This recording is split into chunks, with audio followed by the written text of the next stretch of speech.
Okay, team, here we go. It's being recorded because this is Golf Lessons Live with Skillest and Golf.com. This is really, really exciting. First of a franchise that is going to be a really good insight into how the best coach, average Joes, I suppose. I mean, I'm sure most of these students think that, you know, what they want to be is the best they can possibly be, and we're going to help them get there. But this is just a great insight to how people learn, how great coaches coach. And we've just found in the past that you as a student watching other people with similar issues to you, watching them learn from other students and while other coaches are coaching them is really, really powerful. And we want this to be like hyper interactive. So what we're about to do is throw some swings up and we're going to have a look at 4 different students. Each student is going to have their life changed in about 10 minutes each or so.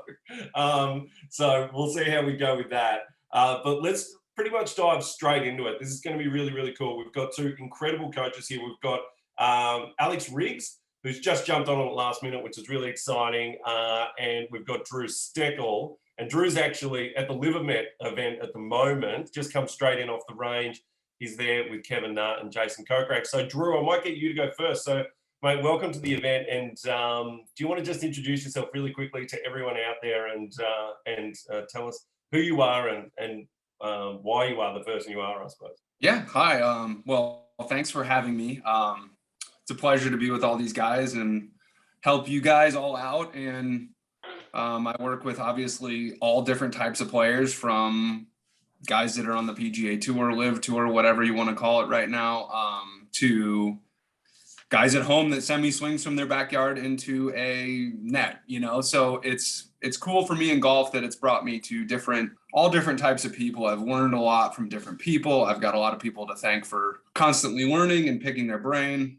But yeah, I like to work with all types of people, not just tour players. People think I kind of only specialize in tour players, and that is not the case. I enjoy the challenge of really bad golf swings or guys that hit it amazing. So it's fun to be on Skillest. It's fun to be, have all these different people that can contact me throughout the world, and I really enjoy it. Yeah, it's awesome. I mean, Drew's a pretty incredible story. I actually wrote a piece on him in golf.com about a year and a bit ago. I spent a day with him out at Torrey Pines. It was incredible to watch. But Drew's been on tour for almost a decade. Like, believe it or not, he looks like he's 30, and he's been out there for a decade. Has had incredible success with some of the best players. So this is a privilege for all of you to be learning from him. So we've also got Alex, I think. Are you there, mate?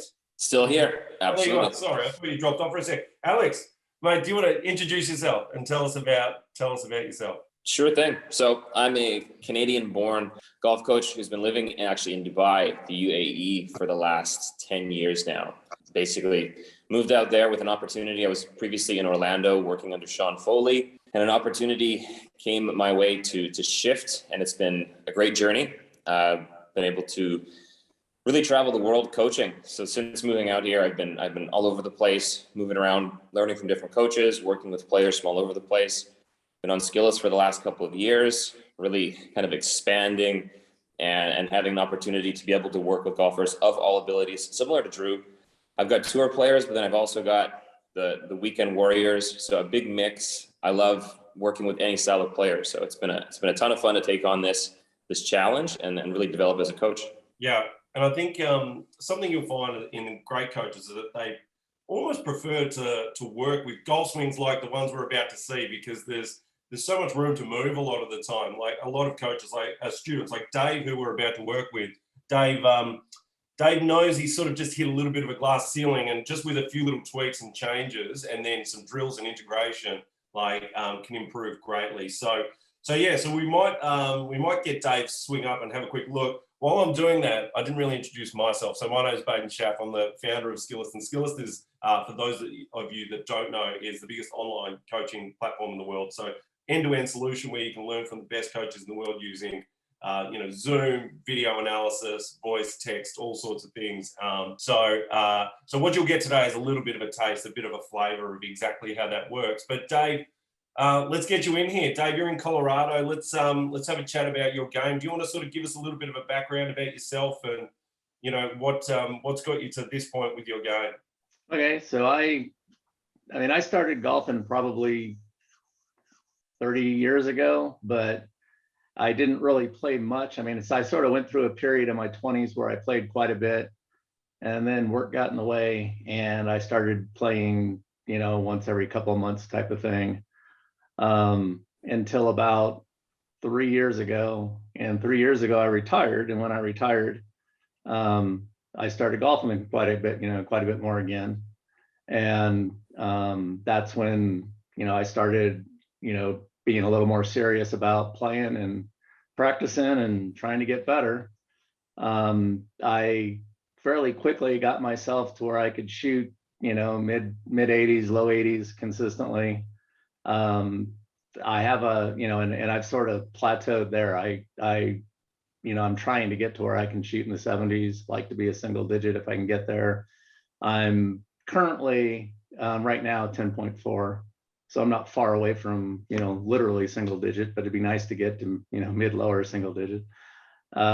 Mostly what I've done to work on golf is when I first started, when I first retired, I took a few lessons from our club pro and worked on stuff that he showed me. And then last year I subscribed to an online service, and I've been mostly just watching videos from that online service and following their, video drills and video practice. Gotcha.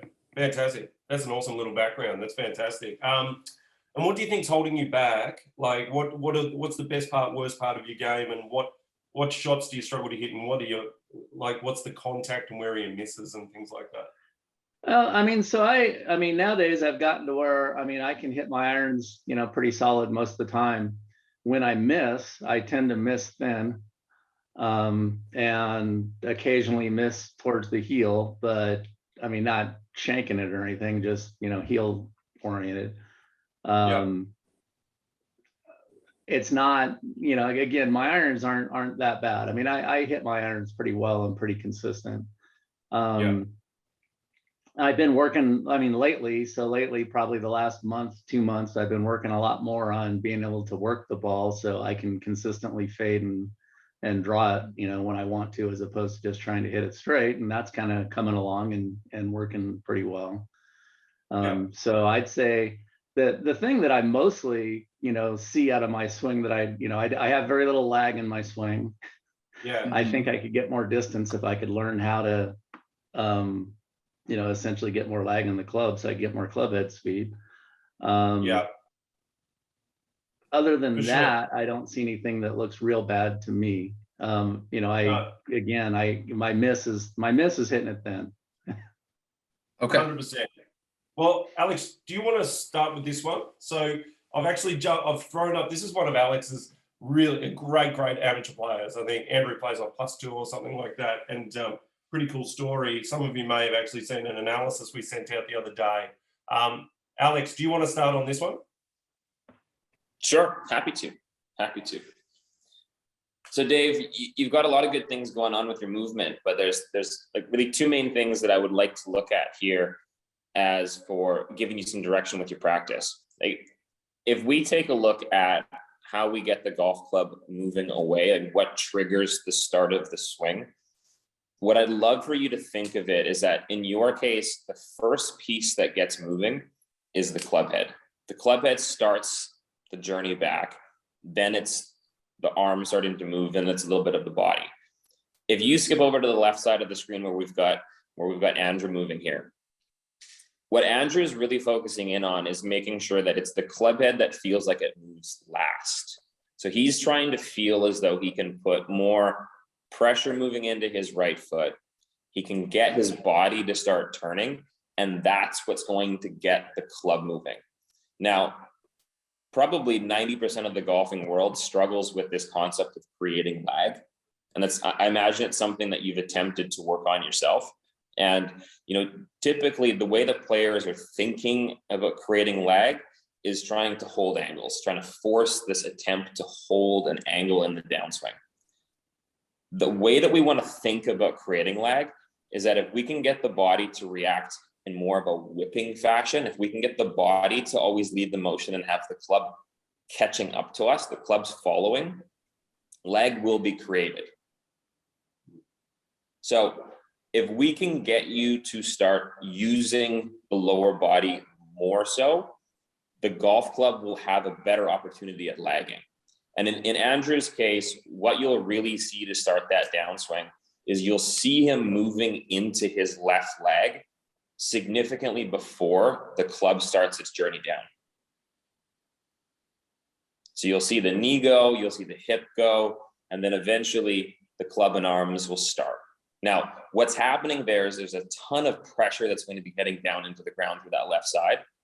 And that's really something that we'd want to start incorporating is you being able to really start to shift into your left side and have that be your downswing trigger move. Does that concept make sense? Yeah. And it's probably, I could agree more, and it's with the correct thing as well, isn't it, Alex? So I think probably on the way down, Dave has traditionally tried to move forward with the top as well, hasn't it? You know what I mean, with his top half.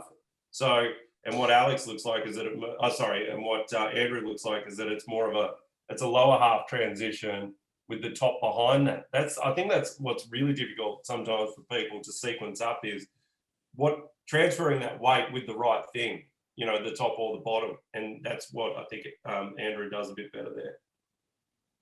Absolutely. He's really able to, as though if we're trying to throw a ball as far as possible, we're obviously going to create a step. The lower body's going to move first. I think if a pitcher throwing a pitch towards home plate, they're going to get that lead leg driving. And a lot of the power comes from how much they can get the step moving. As a golfer trying to create energy, we want to think of the pressure that we can put into the ground, the way that we can get the lower body to start that motion. That's going to create more of that snap effect and more of that whiplash that we are trying to create. If we don't have that, if we don't have enough of the legs, we generally end up trying to overdo the power from the shoulders. And that's most of the golfing world, is that they're trying to create the speed to start the downswing with the upper body. And as a result, the structure gets compromised. Are you able to stand up for a second quickly, Alex, and just like show the sequencing of the body there? Like, have you got room there just to do that? Because I think what you said there, yeah, look at that specimen. Space. Right. So, yeah, unfortunately, I don't have enough to do lower body. That's all right. The downside of not being in my home studio. Okay. So, Dave, the way that I want you to think of things is that you get yourself up to the top. You then start the motion with the opening of the shoulders. Now, fortunately, you still keep the golf club shallow. You still keep the golf club coming in from the inside, that's a big plus. A lot of golfers will lead with the upper body and everything comes outward and they're just hitting slices. That's not you, which is a great thing. But what we'd want to start training in is that from the top, we'd want to get the lower body to start moving and for you to be a lot more quiet with those arms as you start the downswing. Does that make sense, Dave? Yeah. Yeah. Is that something you've tried before, or do you have any questions regarding that? Well, I mean, I haven't specifically tried that before. I mean, and so it's something I certainly have to go play around with to see, what it even feels like. It's absolutely critical, because even if I like jump in here really quickly and have a look at, like, say, this is Kevin Na, right? You'll actually see, and Kevin, you would say, is like, he's obviously a great ball striker, maybe not one of the longest guys out on tour, but he still has the exact same sequencing on the way down here, doesn't he? Where you can see there that it's the pressure forward in the lower half, all that on the way down, and yours is just still, I've just frozen a bit. It's just going to go forward with the top half. But can you see how it's that same motion that Alex is talking about there? I don't see what you're trying to show. If you're trying to show, I think you got a screen. Yeah. Oh, sorry. Apologies. There. Yeah. Jumping around a little bit too fast here. That's good. No, well done. Okay. Here we go. Okay. Here we go. Let's get you up there. So, and this is maybe where you could jump in quickly, Drew, as well. Just sort of. Yeah. So, apologies. So here we go. So. Yep. There's so you're gonna see. Yeah. Yeah. And what he's working on is kind of how fast he gets to his left side and gets side bended, right? So sometimes he'll get left too early sometimes, and then he'll have to throw the club late in his downswing to square the face because I'm in open, right? So another feeling is kind of the grip pressure. When you're at the top two and you're kind of losing that feeling is, your grip pressure. If you lighten your grip pressure kind of in the transition, you'll be able to feel the club set and get more right wrist bend coming down.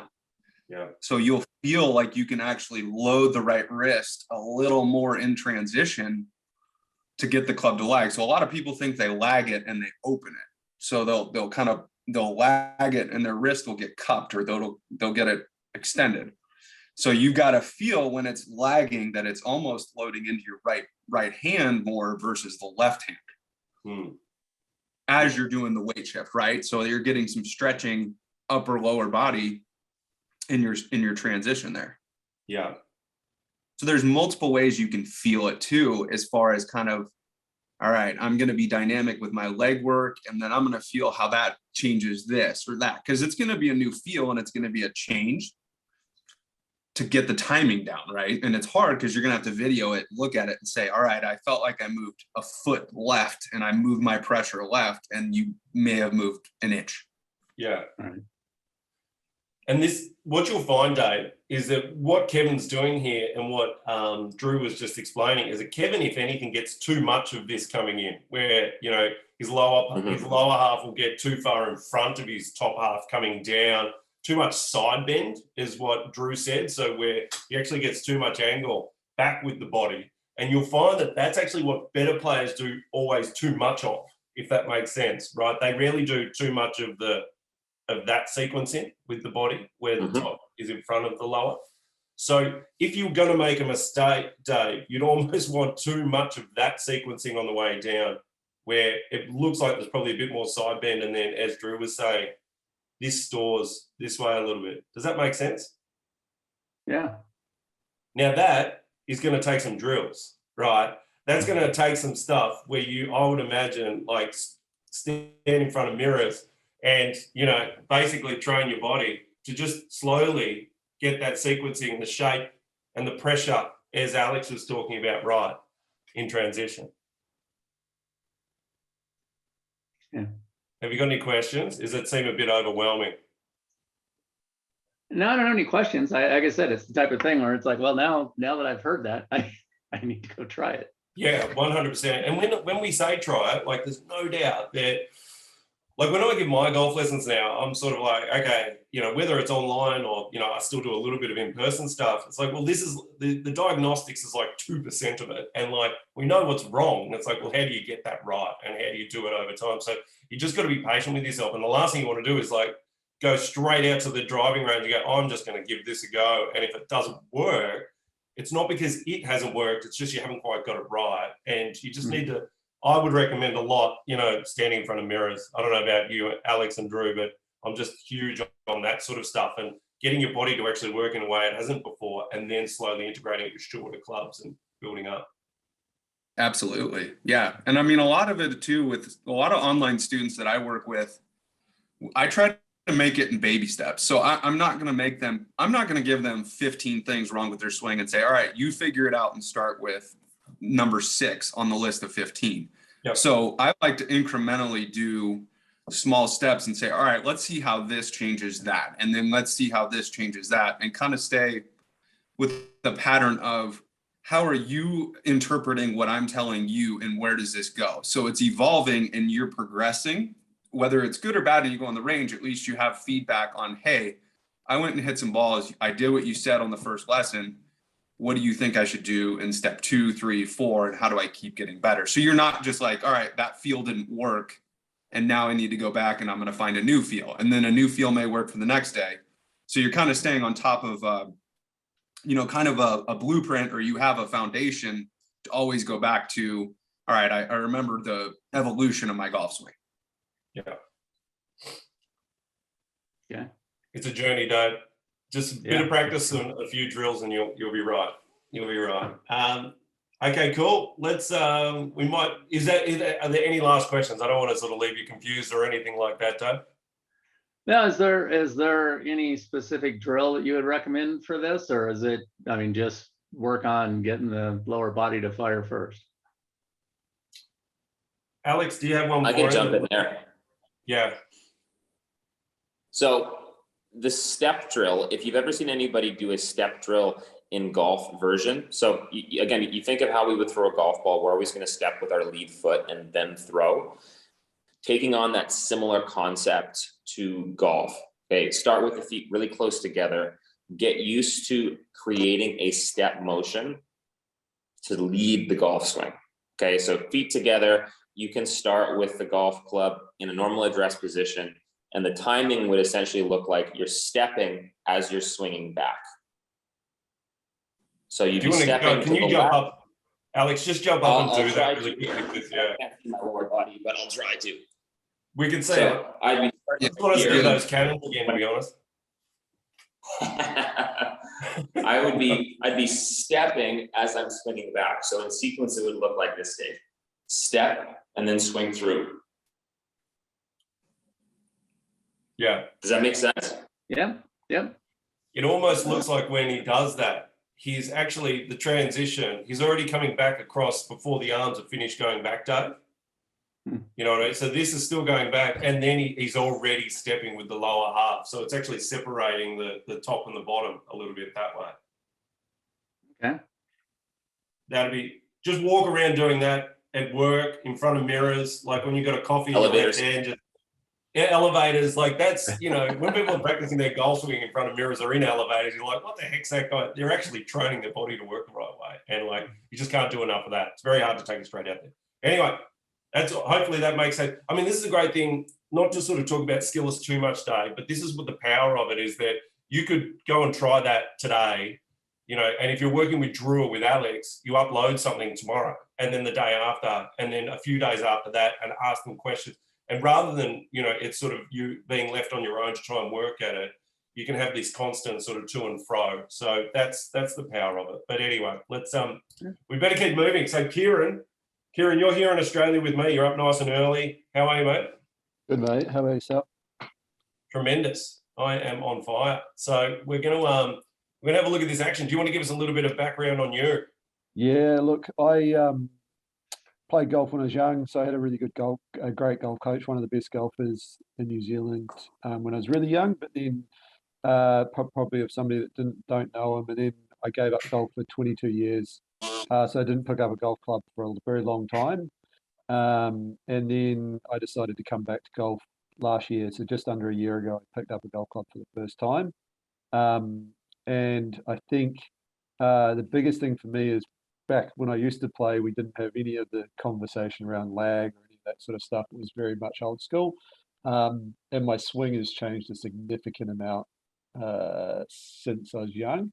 And things that I used to do, like I used to swing really short. Now I'm over swinging, my front legs going in a freaking bending way too much. There's a few things that I know I'm doing wrong, but it's trying to change it and get into a place that's better. I know I've got like early extension and stuff, but it's just around probably understanding. I hit my irons pretty good. Like I used to be, when I was young, my irons were my best element. I used to be really accurate with them. I'm still pretty accurate with them, weirdly. But when I lose it, it's like a push fade, and then my drive is absolutely terrible. Like my driver goes anywhere and everywhere. So yeah, it's pretty nasty when it gets to driver, especially. And it doesn't go as far as you said it should as well. You said that you don't, like for an athletic looking guy, you don't hit it, you don't trap it and compress it that hard. Yeah, with my irons, they don't go very far. I've never hit an iron very far, so I'd probably hit my 7-iron 155 yards with a 7-iron. My driver goes a long way, but it's the consistency of how far it goes is probably, so it'll go anywhere from 230 to 280 meters. So it can go a long way or it can go a bloody short way. Gotcha. If that makes sense. Okay. Cool. Drew, do you want to jump in really quickly and see what you about what you see here? Yep. All right. So first thing is you look strong, athletic, right? Yeah. So I don't feel like there's much limitations with your body. I don't think there's anything kind of holding you back physically, right? So the first thing I would look at is, the result of your backswing being that position is kind of where you're at on the face-on view. So you're going to see your upper body and your lower body, right? So you're turning your hips, but your knees are pinching in. So you're going to see you lose kind of the spacing as you rotate your pelvis. So you're shifting right, but you're doing it kind of in a funky way. And what that's doing is just throwing your upper axis really far left. So the worst club is going to be driver, because you're getting your head and your chest leaning too far left bend. So you're bending left more than you're rotating. So you're going to see you have a look, you center it up in a decent way, but you can see your neck tilts move. And that means your chin kind of points right as you're trying to rebalance. So the first thing that I'm going to have you start doing is you're actually going to feel like your head stays stationary, but your chest stays right. So I'm going to have your chest almost feel like it's moving to the right, I don't know. Yeah. So if you watch Kevin, so you're going to see where his head and his chest, so in his left shoulder gets more towards his right heel. So you're going to see how different, like where he is at the top, right? So we'll call that there. So look at how far his shoulder has gotten towards his right heel, right? And look at how steady his head is. So see how your head wants to go left and rebalance as your knees pinch in. And do that. So the first thing I'm going to make you do is get a exercise band, and I'm going to make you put it around your legs, and I'm going to put it on your knees, and I'm going to make you keep the spacing of your knees as you rotate. So you're going to keep kind of a little bit of external tension there, right, as you're rotating. But I want your chest and your head to feel like it's drifting right, almost to your right hip pocket. Okay. And then what that's going to do is it's going to allow you to keep your right arm and your arms from bending, right? So you get a lot of flexing of your arms to create length in your backswing. So you get really, really narrow with your arms and your elbows there. So you look at the top and it looks like, all right, why don't I have width? Why is my right hand so close to your right shoulder? So as soon as that happens, what we'll do is we'll change the structure of kind of where your arms are. And what that's going to do is allow the loading process of your arms and the wrist reacting. So you will be able to hold, quote unquote, lag or get better structure with your wrist. Because right here, what you're facing is loft issues, right? So when your body is really far left and on top of it like that, you have to create loft to get the ball in the air, right? So what if you held the angle more, you're going to hit it nowhere in the air, right? So as soon as that happens, you're going to get so far, this way where you throw the club to get the ball up. So driver is going to be really difficult to get up in the air because you're on top of it, right? So everybody says get on top or get on top. You're actually forward and on top, and you have no side bend. Yeah. So it's going to throw off contact issues. It's going to throw off, where you're hitting it distance wise, as far as your lofted impact and all that kind of stuff in a fancy way. So it's all chain reaction to your backswing. So as soon as you really clean up that backswing, now I'll be picky and get your setup. I would get you more rights. I would have you get a little more right tilt where you touched your right knee with your right hand and get a little more side bend at address. Now that's going to help static position, just getting you in a better position to do it. So if you're too left, too on top of it, you see everybody with tendency to get open shoulders, right hand too high and right arm on top. The easiest kind of drill is touch your right thigh, work on your setup, and get statically in a good position. Awesome. Does that make sense, Kieran? Yeah, it does. So from a drill perspective, you reckon get an exercise band around my legs to keep static pressure in there? Yeah. Yes. And then work on getting my body alignment in the right position. Absolutely. And in your takeaway, you're going to do a lot of drills where you do a lot of pausing at the top. And what that's going to do is I want you to feel a lot of where you're at balanced right there. So if I said, all right, stop at the top of your swing, you probably couldn't do it right there because you're out of balance, right? Your feet are kind of moving around, you're kind of moving around. You don't know when your arms stop. You don't know when your body stops. All that kind of stuff is out of sequence, right? So what I'm going to have you do is do a lot of load and pause drills where you, like what Alex was talking about, loading right. You're going to feel like you load maximum pressure right with your chest right to be able to control your arms and when your arms fold and when your arms are bending. So your arms are reacting to your turn and when you turn and how much you turn. So we're going to create some structure with it. And it's almost like, you know, the slow motion stuff is great and the pausing is great. So you know where things are, right? So awareness of where the club and what your body's doing will help you make the changes quicker than rapid fire golf balls.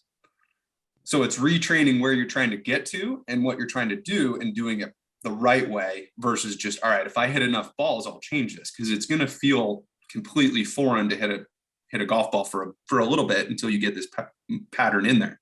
Does that make sense, mate?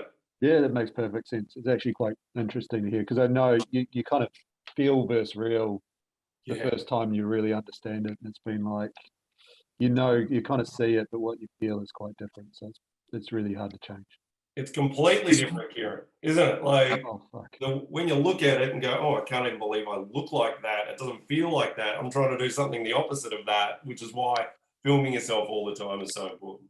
Yeah, and it was trying to understand where to start, right? Like I've had a golf coach here in Sydney, but it's really hard because you go and see him, like you say, you go and see him once every couple of weeks and Doesn't you work. work on one thing, but it's like, are you making any progress? So it's quite interesting to see. And then it's for me, you go on YouTube and stuff and you're like, where do I start? Yeah, and the beauty of doing it like through Skillest is what you can do is you can do it and draw lines on your own swing, right? Yeah. So you can reference it like as soon as you have somebody analyze it and somebody you pick your coach, whatever you're going to do, you can go through it and do checkpoints on your own. Just draw some lines on your setup, make sure the camera angle's good and it's, you know, perfectly 90 degrees in front or whatever, and you start drawing some lines. You're going to say, all right, I'm going to draw a line on the head, a line on the chest, and I'm going to draw a line on the knees and the hips. And I'm just going to work and I'm going to check that. I'm going to go hit balls today. I'm going to put it on there and I'm going to be my own coach today from what my coach told me. And I'm going to learn through seeing it with my own lines. Because as soon as you see what you're doing, all right, that looks like the picture I'm trying to create with what he drew. Like I could give you Tiger Woods swing and you're going to go, great, I'm referencing this, but you're going to reference it, that swing versus your swing, and kind of see the positions you're getting into with your practice. Yeah. That's awesome. I think that the resistance band, you used that a lot with Jason Kokrak, didn't you, Drew? Like that was one of the huge keys for him that really changed the weight distribution so that he didn't, as soon as his legs started doing a little bit of this, his top started doing a little bit of this, and then it's like, you know, then the top and bottom are in the wrong order, and then you can't hit up on your driver anymore, and those sorts of things. So obviously really, really effective. Does it? Yeah. Any questions, mate? And Alex, did you want to add something to that?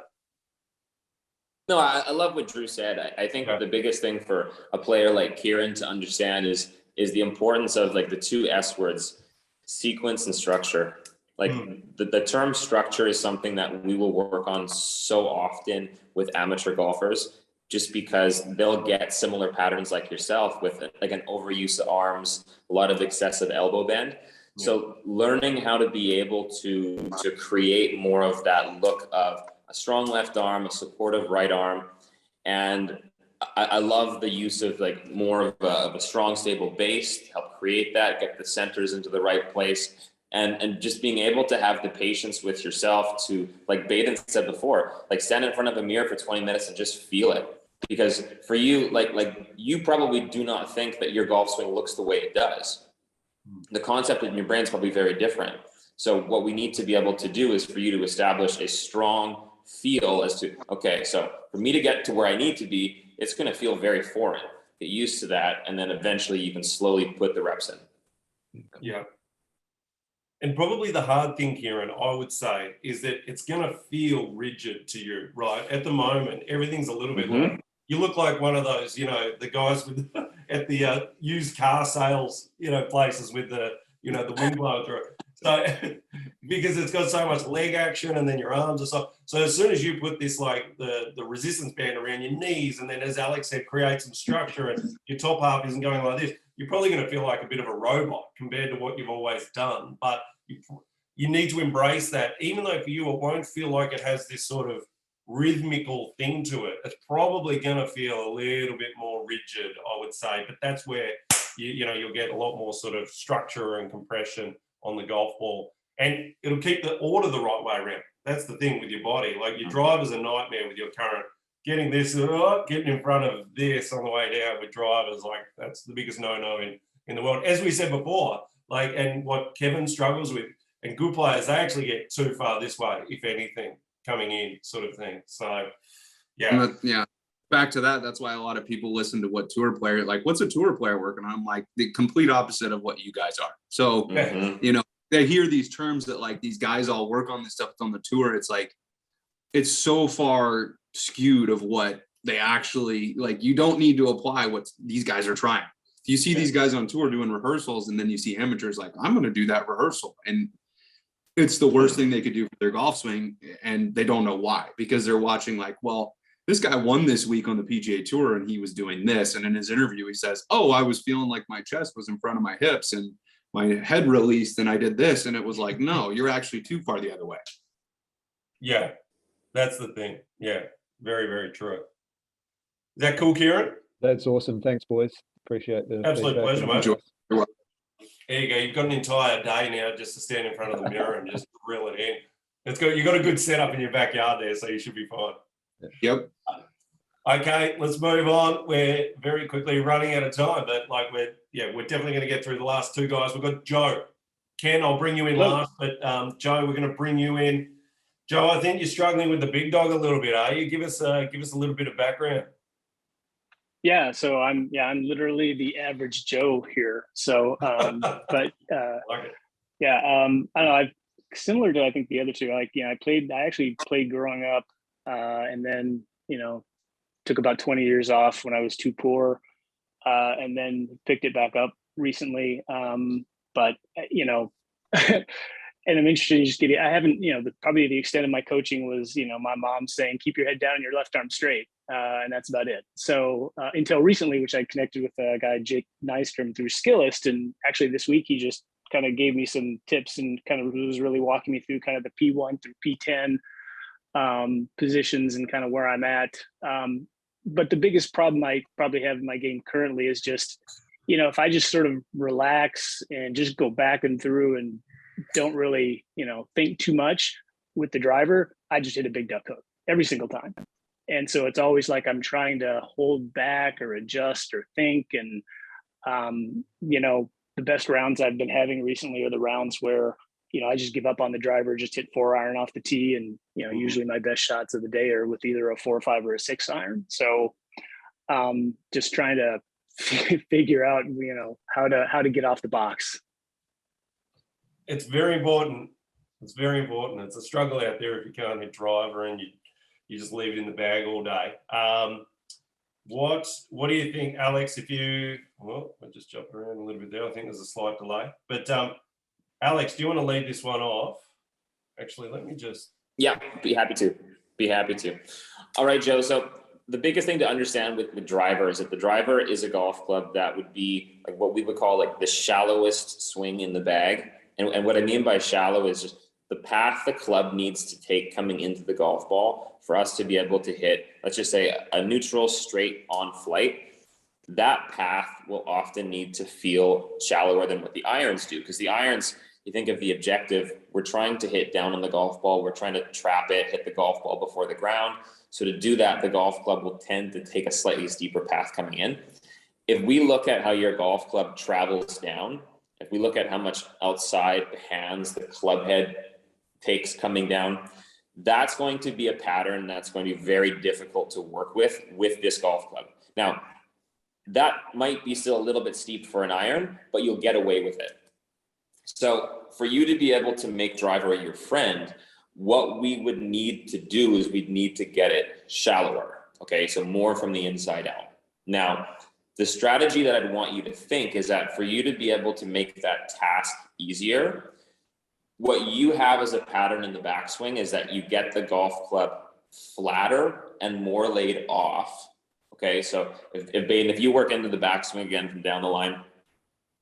So as we watch how that left arm works and we watch where the club's pointing at the end of the backswing, so the golf club's going to be pointing quite a bit left of the target line, and the angle of the shoulders is going to be quite flat. From a position like that, it's very difficult for us to get the golf club to shallow coming down. Like for us to get the golf club to swing from inside out coming down, it's quite a challenge. It's just not a natural thing that the golf club would tend to do.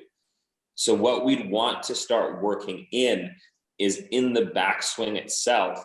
I'd want you to think that we actually need to train in getting some height or elevation to the arms. Okay, so if I demonstrate that here for you. As you're swinging back, if we can get the arms and golf club to travel more up, it'll actually become significantly easier for you to be able to allow the arms and golf club to swing more from inside out coming down. When they're swinging too flat and more laid off, it's very common that they'll want to tip over in this direction coming down. And from that, unfortunately, driver is just your worst enemy. Does that make sense, Joe? Yeah, and I think I've been trying to get a little, kind of just in looking at my swing, thinking like trying to get my hands a little higher, is sort of the feeling that I'm thinking of. I think looking at the video and getting a better sense of, what I'm actually doing, will help me. So. Yeah, I've found with patterns like this, to make this pattern more driver friendly, it'll often feel like it's traveling in a loop. So more up in the backswing, looping behind you. And that will give you, as soon as the golf club starts to work shallower in through the transition, life gets easier. Because with the driver, you can really exaggerate. The more inside out you feel in the downswing, instantly the driver's going to feel easier to work with. Yeah.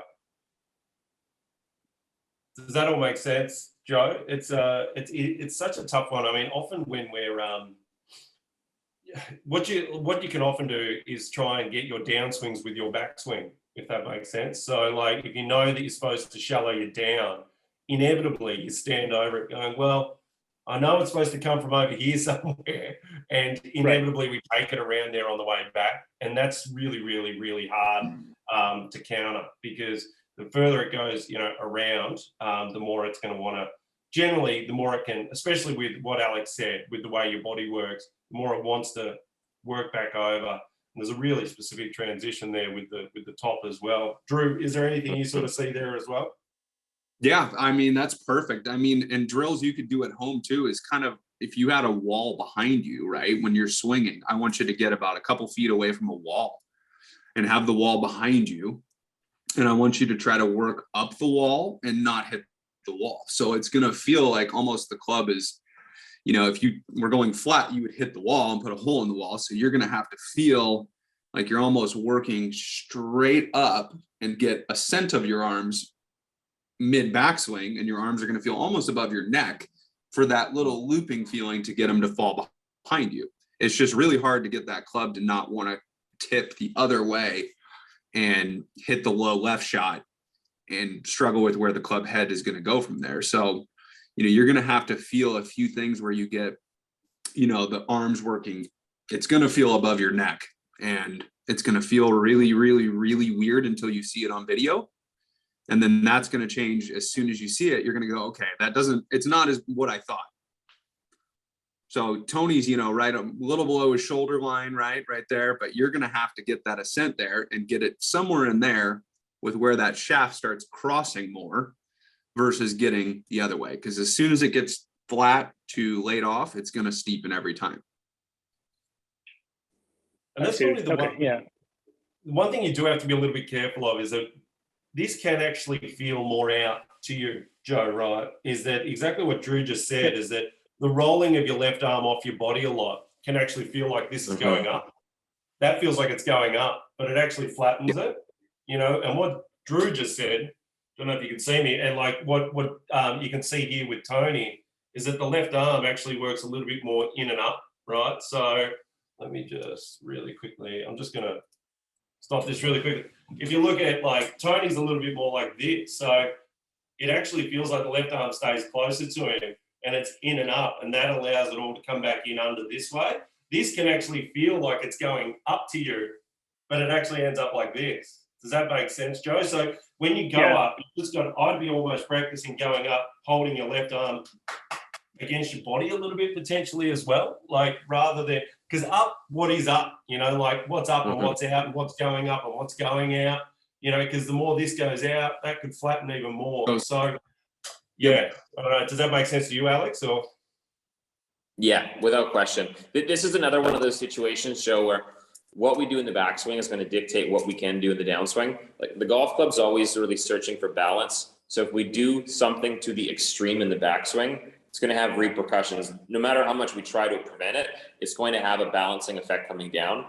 Like because of what you do going back, it would be really tricky for you to get the right path coming down. So if we can reorganize how you're getting yourself up to the top, keeping the arm more, like Baden was saying, essentially avoiding too much of this motion, okay?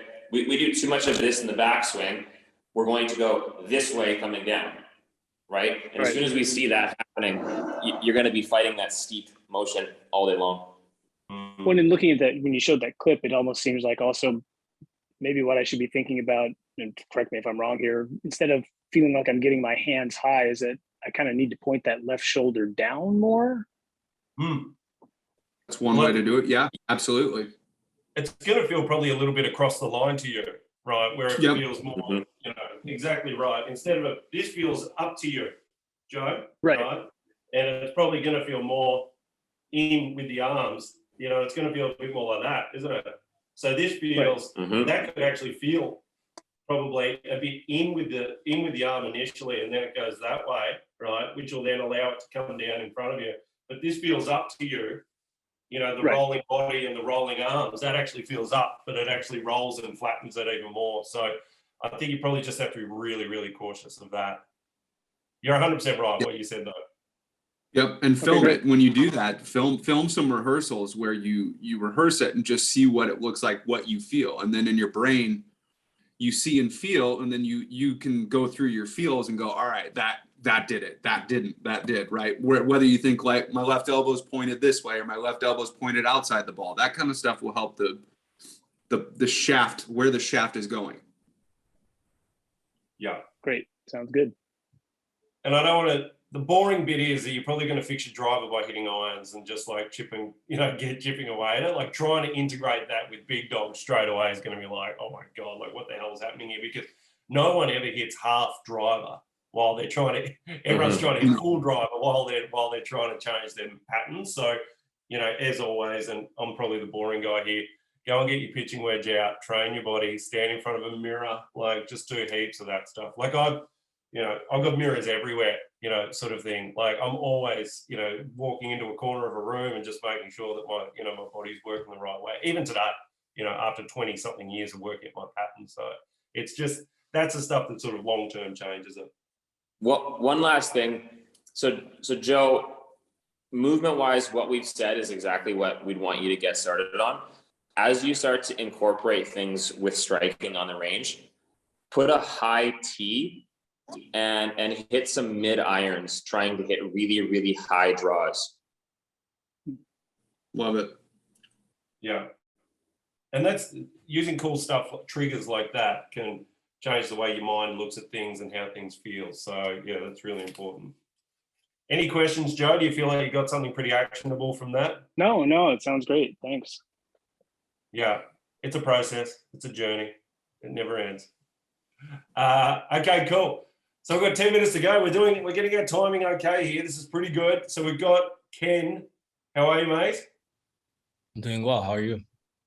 Yeah, great. DJ Ken. Yes, DJ by night. We just found out at the start of this that Ken was actually the DJ at Alex's wedding, which is pretty wild. And you've actually done a bit of work together in the past, Alex, haven't you? Yeah, just recently we reconnected. Fantastic. So Ken, do you want to give us a little bit of background? When I get this golf swing up, no one's going to believe you've only been playing for 7 months, that's for sure. But give us a bit of a background on sports you play in the past sure. Yeah, sure. You're too kind. So yeah, I've been golfing for 7 months now, and fortunately, I've worked with Alex in the past, so he's definitely helped me get to where I'm at, especially through the Skillest app. In terms of sports, I grew up playing basketball, grew up playing soccer as well. So golf was nowhere on my radar, even though my father played quite a bit. So I started last December. I decided to do just a basic lesson, and I was completely obsessed with the sport. And yeah, when I'm not working as a product manager or DJing, I'm at the driving range just trying to get better. So yeah, definitely appreciate your time here. That's epic. So good. Awesome, Alex. Well, do you want to, maybe Alex, actually, do you want to sort of just lead off a little bit and talk about what you've done in the past, and then we can sort of, get Drew in as well to have a chat? Sure. So we started with a little bit of a kind of a grip reworking, getting grip into more of a sound spot. And then we did a lot of body work. And when I say body work, what I mean is understanding the pivot. Now I'll demonstrate that again. So it's essentially the biggest thing, especially for any new golfer, is really understanding the importance of us being able to coordinate how the body is going to go through rotation and just what it feels like for us to move through the core, I know you can't see it, but how the pelvis is going to rotate, us learning that motion. And especially for a big, strong dude like Ken, it's very easy for him to move this light golf club that's going to feel like a badminton racket to his brain. He can whip that thing through with just his arms, but him learning to actually recruit the stronger muscles of his body is going to help him to be able to really capitalize on the power that he really does have. When we started, and this is like going back a few months, he was barely hitting the ball out of his own shadow, considering how strong he is. And we've been working on helping him to be able to actually unleash some speed, which he's really transformed that. Right. Yeah. You can definitely just see there's a little bit of loss of power storage on the way down there, isn't there? It just sort of loses its stored energy coming in. And Ken, what like from your experience are the things you struggle with the most in terms of like ball flight, and what clubs do you struggle with the most? It's definitely the driver. I've definitely found consistency with my irons, which is great. A lot of practice went into that. But when it comes to the driver, I do have the tendency to slice. I have gotten better with that. But now it's just more about trying to gain distance. I'm really obsessed with that. Like my personal best in terms of carry is 195, and I feel like I should be able to do better than that. So yeah, I'm just more obsessed with making these tweaks. And I definitely would agree that my downswing needs a lot of work. The backswing, I think it is fine. I could definitely do a better job of rotation. But yeah, the downswing, I feel like maybe I'm gripping onto the club a little too tight and trying to control when I should just be letting go and like trying to whip the club through. So yeah, 100%. I mean, there's a few similar things across all the players here today, Drew and Alex, don't you reckon? And I think that everyone's just got a little bit of a sequencing issue coming in, so that when you see someone like Andrew here, Ken, this is a little bit, well, it's different once again, in the same way that Kevin goes back too far. See, good players have this same sequence with their body coming in, where their head doesn't actually get in front of their lower half coming in. Whereas this sort of actually, it almost leads a little bit with the top and borderline getting in front of the ball. Like, you know what I mean? With your top half. Yeah. So, and this is what, obviously Andrew, with all of the torque and the rotation and everything that's occurring, his sternum is actually staying behind that ball, isn't it? Like, and he's got that side bend, as people say. So can you see how he's staying that way with the body? And if we look at yours, and especially with driver, the top's actually getting slightly, you can almost say that gets, that's going forward just that little bit too much on the way down. Would you agree with that, Alex? Yeah, without question. And this goes back to, Drew had stated this earlier this evening, when we get the upper center traveling too far past the golf ball, if we did everything on video that we're wanting to see, like if we kept the leverage in the left arm and we kept our leg, we wouldn't hit the golf ball more than 10 feet in the air. We'd hit it super, super low just because of that D-loft. So the brain unloads things early as a way to get the ball up into the air. And that creates this appearance of casting. Amateur golfers aren't trying to cast the golf club. They're probably all trying to create lag. But when they're leading the motion with the upper and the sternum gets ahead of it, the body just unloads things. So a lot of what good players, and this goes back to like Kevin and many good players do this too much, is they sequence things more from ground up. the lower body starts to shift. That works up the segments of the body and eventually into the arms and golf club. So what a player like Ken would really want to start striving to see is that he can actually keep his upper center further behind the golf ball as he starts his motion down. Like the sensation of really keeping your head behind the golf ball, especially with driver. Keep your head behind the golf ball as much as you possibly can, and then let the lower body go. You'll start to create a lot more whip that way. Yeah. So, I mean, when you look at Kevin compared to you here, Ken, Kevin's hitting an iron, keep in mind as well. Yeah. Right? So Kevin's obviously, he's got way more of this. So you're losing this energy coming in here. He's got more of the side bend, that Drew was talking about.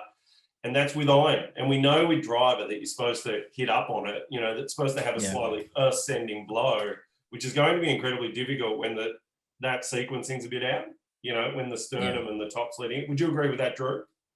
Absolutely. So, that's kind of where, your swing is amazing. The backswing's perfect. All that stuff's looking great, right? There's a lot of great things in your swing, but when you get to driver and you kind of have this, that's why your irons are great, right? Because you have really good control of keeping your chest kind of centered. But then when you get to driver, that's going to be the club that gives you stress, because you're going, all right, well, I hit my irons, my 9-iron, my 7-iron are perfect, but I get to driver and I can't get it in the air. I can't hit it high enough. I can't not spin it, whatever's going on.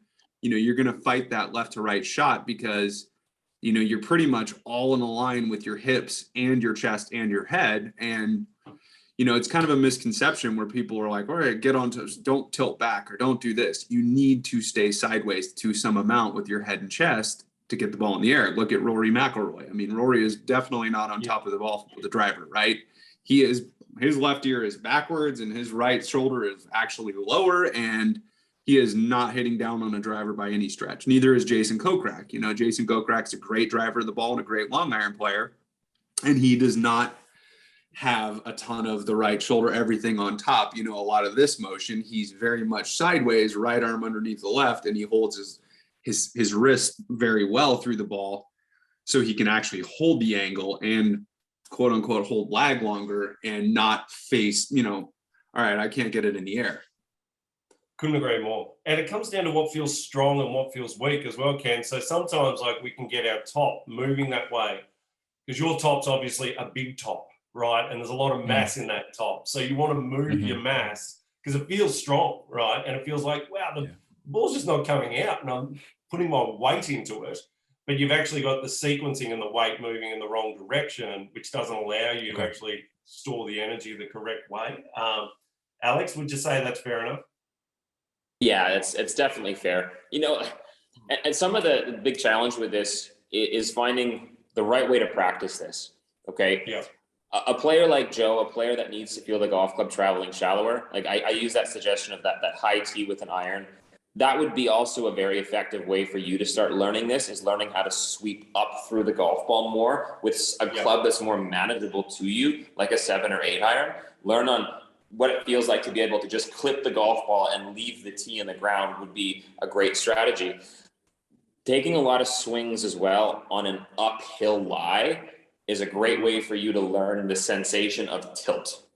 Okay, like a lot of times, like working with a certain surface, like with a player that needs to get shallower, hitting a ton of balls with the ball above the feet, great way to learn to get shallower. For a player to learn to hit up on the golf ball more, hit a bunch of shots on an uphill lie. You'll learn how to keep the head behind the golf ball, how to launch it, how to prevent the club from just digging into the turf. We'll take on this new feeling from the scenario that we're in. And, for you to be able to put yourself in a spot like that, the brain will adapt a lot quicker. It's great advice. Thank you. Thank you both. Yeah, I think that's great. I think, Dave, you could also do something like that. Like, it looks like, you're in Colorado, you should be able to find a hill somewhere, right? So you just get on it, and then that will literally change I feel like the weight in my top is over here and my weight in my lower is up the hill, and then you can start using a slope like that to totally change the sequencing. All right, Ken, is that okay? Is there any questions you've got in closing there? No, this is super helpful. I'm definitely looking forward to working on this maybe after this. Yeah, keep up the good work. It looks awesome. Your swing is really, really good, and it's only going to get better the more you learn how to do it. Because there's so many good things in it. You're going to start hitting driver further. I mean, you're going to love it because the structure of your swing is amazing. So you're in really, really good hands with where you're at. Yeah. Thank you so much. Appreciate that. Totally. We've just got a couple of questions, but before we do that, just in closing, I just want to quickly chat about like the partnership that we've got with golf.com. So golf.com, incredible company, obviously one of the biggest and best media companies in the world. I've written for them in the past, still write for them occasionally. But what they've actually created is Inside Golf, right? So Inside Golf is their subscription business. And for $20 a year, you can literally get like a full subscription to Golf Magazine. So they'll send Golf Magazine out to you. You get $25 off any Skillest lesson. So whether it's a package, a subscription, individual online lesson, you get heaps of free content. It's an unbelievable, it's like basically free money, right? So I would just recommend like jump in there because we're going to be actually doing a lot more of these and they're going to sit behind the Inside Golf sort of paywall, I suppose you would say. But it's it's absolutely incredible the access that you get. So head to Skillest and go to Inside Golf and subscribe there. But really, really quickly, we've got Richard's raised his hand. Let me just see, Richard, have you got a question that you want to ask really, really quickly? Do you want to, I'll allow him to talk. Richard, if you want to ask one question, and then we better wrap this up because everyone's probably got to either go to work, go to bed, or go to the driving range. Sure. Can you hear me? Gotcha. Yeah. So what causes the topping of the ball with, say, a 3 hybrid have, say, a 1-inch rough? What is that? You talk about coming up too fast or not getting to your left side enough in the rough with a 3 hybrid? Yeah, it can be. Alex, do you want to try and answer that really quickly? Did you hear it? Yeah, so topping a 3 hybrid out of 1-inch rough. Yeah. Yes. Yeah. I'd work on this very simply. Every single time you've got, especially when you've got shots off of slightly different turf conditions, make a few practice swings just before you go to execute the shot just inside of it. And make sure that you're taking a little bit of divot slightly on the target side of where that ball is placed. More than likely, like what you said is correct. Like you'll probably feel like you've got to get onto the left side a little bit more to achieve that. But I would think of it more externally in the sense of keep the focus on what the divot feels like. You're always making a divot in front of the golf ball. As soon as you can get used to that feeling, step forward and smash it. Gotcha. Okay. So the 3 hybrid wouldn't be still, like say I got 185, 200 yards, which I usually hit my 3 hybrid. Sometimes I get them up and they're going pretty good, but a few I've been topping lately. So yeah, that would be the answer then. The divot, right? Put the divot in front. Yeah. Keep the divot in front. Like we'd have to see on video whether it was a cause of getting into the left side, whether it was a cause of the arms bending coming into it. But for the most part, in terms of like just having that feedback from you, if your focus is more on consistently making a divot in front of where the golf ball is, that'll be the best thought process. Gotcha. Thanks. Awesome. It's amazing how something like that can change the way you think about the shot as well. Like it just sits up a little bit in the rough. Maybe you're straightening your body a little bit because you're trying to lift it up out of the rough. It is a little bit hard to know, Richard, but like often without seeing it, obviously, but it'll be postural changes, which will be changing your low point, not being able to take the divot and that sort of stuff. So yeah, hopefully that makes sense. It does. Cool. Awesome. Okay, team, thank you so much for being here. Thanks for all of our golfers, our students. Hopefully you got a lot out of that. There's going to be many more of these to come because obviously I think people just love watching others learn and get a lot from it. So thank you so much for being part of Golf Lessons Live with Skillest and golf.com, and we'll see you next time. Thank you so much, Alex and Drew. Drew, get back out there. You got to get on the range and get a win for Kevin and win some of that $4 million, mate. That's what you got to do. Yeah. Thank you. Okay, guys. So. All right. Thanks. Thanks, guys. Appreciate it. Thank you, guys. Skillest coaches have taught PGA Tour and LPGA Tour players, including Tiger Woods, Cam Smith, Brooks Koepka, Kevin Na, Cameron Champ, and Lydia Ko. If you like this video, subscribe to the Skillest channel to learn from many of the world's best coaches.